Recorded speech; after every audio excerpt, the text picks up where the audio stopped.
There is a strange difference between being alone and feeling alone. One person can spend an entire weekend without speaking to anyone and feel completely at peace. Another can sit in a crowded room surrounded by friends and still feel like nobody understands them. And sometimes, the person who chooses solitude isn't running away from people at all. They may simply be running away from noise, the endless conversations, the forced friendships, the pressure to respond immediately, the social expectations, the feeling that every interaction requires a performance. You may know someone like this. They don't need to be invited everywhere. They don't feel uncomfortable eating alone. They can spend hours thinking, reading, working, walking, creating, or simply sitting with their own thoughts.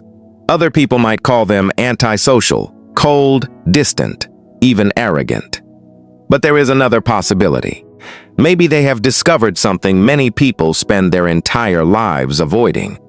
Being alone with yourself can be more comfortable than being surrounded by people who don't feel right. But this raises a deeper question. Why do some people genuinely prefer solitude? And is it really intelligence that draws them toward it? Or is something more complicated happening underneath? The first thing to understand is that being a lone wolf is not a psychological diagnosis. People who prefer solitude are not automatically smarter, deeper, or better than everyone else. In fact, intelligence and solitude are not the same thing. But certain forms of intelligence can make solitude particularly attractive. One of them is self-awareness. When you become highly aware of your own thoughts, emotions, motives, and contradictions, social life can start to feel different. You notice things you used to ignore. You notice when someone is pretending to agree with you. You notice when a friendship exists mostly because two people are afraid of being alone. You notice when a conversation is less about understanding and more about proving who is right. And once you start noticing these patterns, you may become more selective about where you spend your attention. This is important because attention is limited. Every conversation, argument, notification, social obligation, and emotional conflict consumes some amount of mental energy. A person who values their inner world may eventually realize that not every interaction deserves access to it. So they begin saying no, not because they hate people, because they have become protective of their mental space. Think about someone who comes home after a long day and doesn't immediately call anyone. They turn off their phone, make some coffee, sit quietly. Maybe they read something, work on a personal goal, or simply think. To someone else, this may look lonely. To them, it may feel like recovery. And that difference matters. For some people, solitude is not the absence of connection. It is the absence of pressure. But there is another psychological reason solitude can become attractive: autonomy. Autonomy is the feeling that you have some control over your own choices. When you're constantly surrounded by people, your behavior is influenced by social expectations. You may dress differently because your friends expect it, spend money differently because your social circle does, accept invitations because you're afraid of disappointing someone. Even form opinions based on what seems acceptable within your group. Humans are deeply social creatures, so this influence is normal. But some people become unusually uncomfortable when they feel their decisions are being controlled by the expectations of others. They would rather disappoint someone than betray themselves. That can make solitude feel strangely liberating. When you're alone, you don't have to perform. You don't have to explain why you're quiet. You don't have to pretend something is funny. You don't have to agree just to keep the peace. You can think without immediately defending your thoughts, and that creates something valuable: psychological space. This is where solitude can support deeper thinking. When your mind isn't constantly reacting to other people's opinions, you have more room for reflection. You can ask yourself questions you might never ask in a crowded environment. Why am I doing this?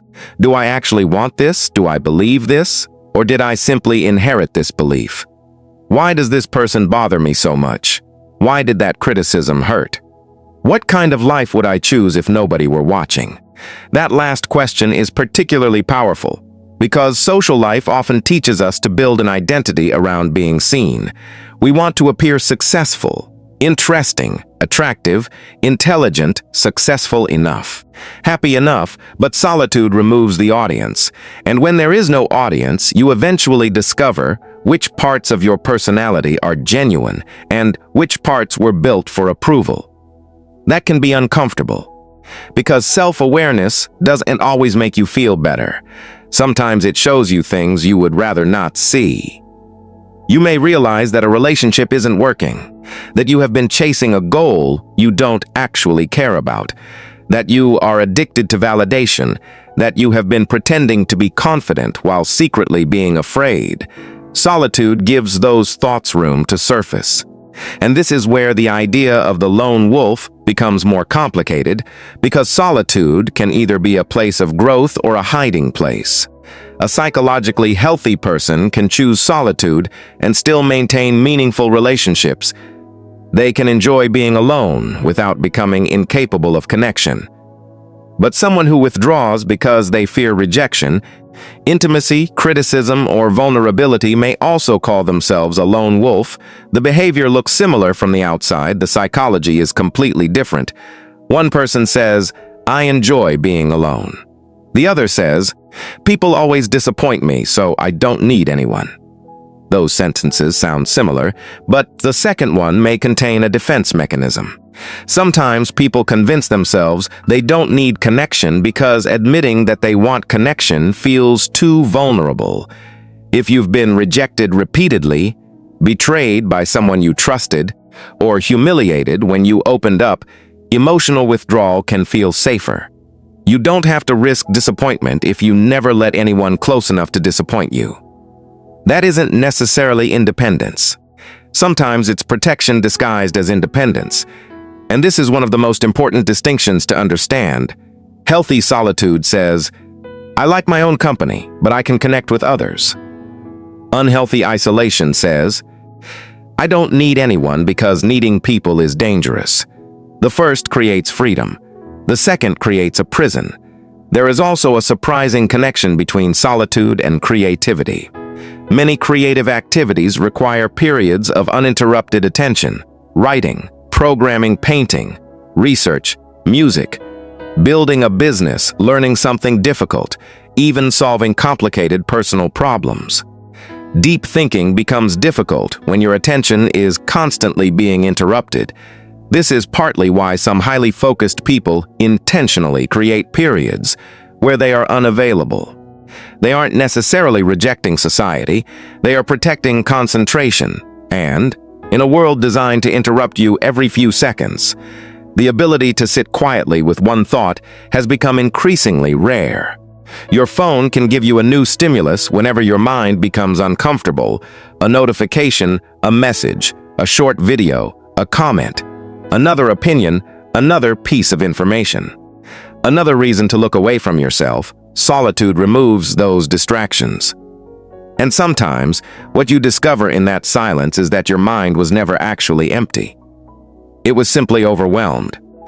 But there's a paradox here. The more comfortable someone becomes with solitude, the less desperate they may become for social approval.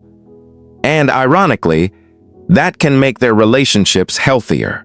They aren't staying because they're terrified of being alone.